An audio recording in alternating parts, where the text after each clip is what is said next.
शास्त्रों में मौनी अमावस्या का विशेष महत्व है। इस अमावस्या के दिन स्नान और दान का बहुत महत्व होता है। इस दिन भगवान शिव और विष्णु भगवान की पूजा करने का विधान है। साथ ही इस दिन पवित्र नदी में स्नान करना बहुत फलदायी माना जाता है। इस साल मौनी अमावस्या का त्योहार 29 जनवरी यानी कि आज है। वहीं आपको बता दें कि इस दिन महाकुंभ का दूसरा स्नान भी है। वहीं अगर आप इस दिन व्रत रख रहे हैं तो आपको व्रत कथा पढ़ना बेहद जरूरी है, वरना आपका व्रत पूर्ण नहीं माना जाएगा। इस व्रत कथा के बिना अधूरा है मौनी अमावस्या का व्रत। मौनी अमावस्या व्रत कथाशास्त्रों में मौनी अमावस्या का विशेष महत्व है। इस अमावस्या के दिन स्नान और दान का बहुत महत्व होता है। इस दिन भगवान शिव और विष्णु भगवान की पूजा करने का विधान है। साथ ही इस दिन पवित्र नदी में स्नान करना बहुत फलदायी माना जाता है। इस साल मौनी अमावस्या का त्योहार 29 जनवरी यानी कि आज है।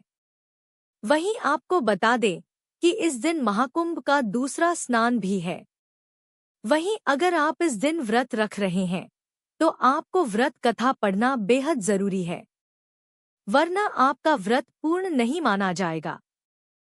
कांचीपुरी नगरी में एक देवस्वामी नाम का ब्राह्मण अपना पत्नी धनवती और 7 पुत्र और एक पुत्री के साथ रहता था।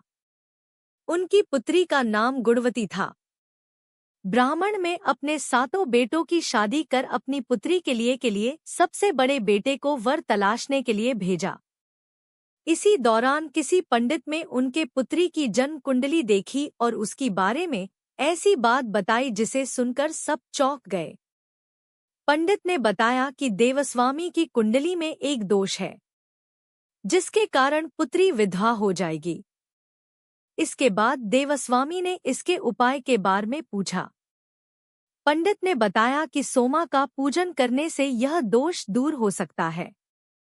पंडित ने सोमा के बारे में बताया कि वह एक धोबिन है और सिंहल द्वीप में रहती है।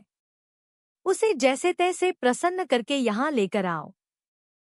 इसके बाद देवस्वामी का सबसे छोटा पुत्र अपनी बहन को साथ लेकर सिंहल द्वीप जाने के लिए सागर तट पर गया।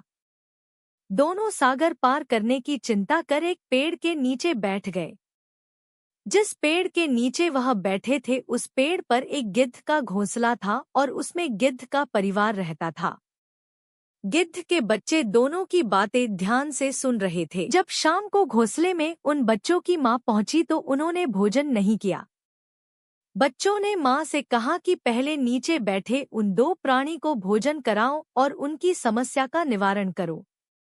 यह वचन लेने के बाद गिद्ध के बच्चों ने भोजन किया। अगले दिन गिद्ध की मदद से दोनों भाई बहनों को सिंहल द्वीप पहुंचा दिया गया।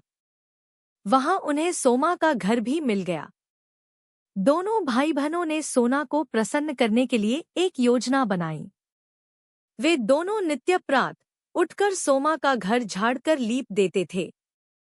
इससे हैरान होकर एक दिन सोमा ने अपनी बहुओं से पूछा कि घर को कौन बुहरता है और लीपापोती करता है। सोमा की झूठी प्रशंसा पाने के लिए उनकी बहुओं ने कहा, हमारे अलावा यह काम कौन करता है। लेकिन सोमा को इस बात का विश्वास नहीं हुआ और उसने अपने मन में ऐसा करने वाले को खोजने की कसम खाई। सोमा ने सुबह जल्दी उठकर देवस्वामी के भाई बहनों को लीपापोती करते हुए पकड़ लिया। जिसके बाद सोमा के पूछने पर उन्होंने सोमा को पूरी बात बता दी। सोमा उनकी श्रम साधना प्रसन्न हो गई और घर उचित समय पर उनके घर पहुंचने का वचन दिया। मगर भाई ने अधिक आग्रह पर सोमा उनके साथ चल दी। घर से चलते समय सोमा ने अपनी बहुओं से कहा कि मेरी अनुपस्थिति में किसी का देहांत हो जाए तो उसका शरीर नष्ट मत करना और मेरा इंतजार करना। यह समझाने के बाद सोमा कांचीपुरी पहुंच गई। दूसरे दिन गुणवती के विवाह का कार्यक्रम तय हो गया। सप्तपदी होते ही उसका पति मर गया। सोमा ने तुरंत अपने संचित पुण्यों का फल गुणवती को प्रदान कर दिया। इसके बाद गुणवती ने भगवान विष्णु की पूजा कर पीपल के पेड़ की 108 परिक्रमाएं की, जिसके बाद गुणवती का पति जीवित हो उठा।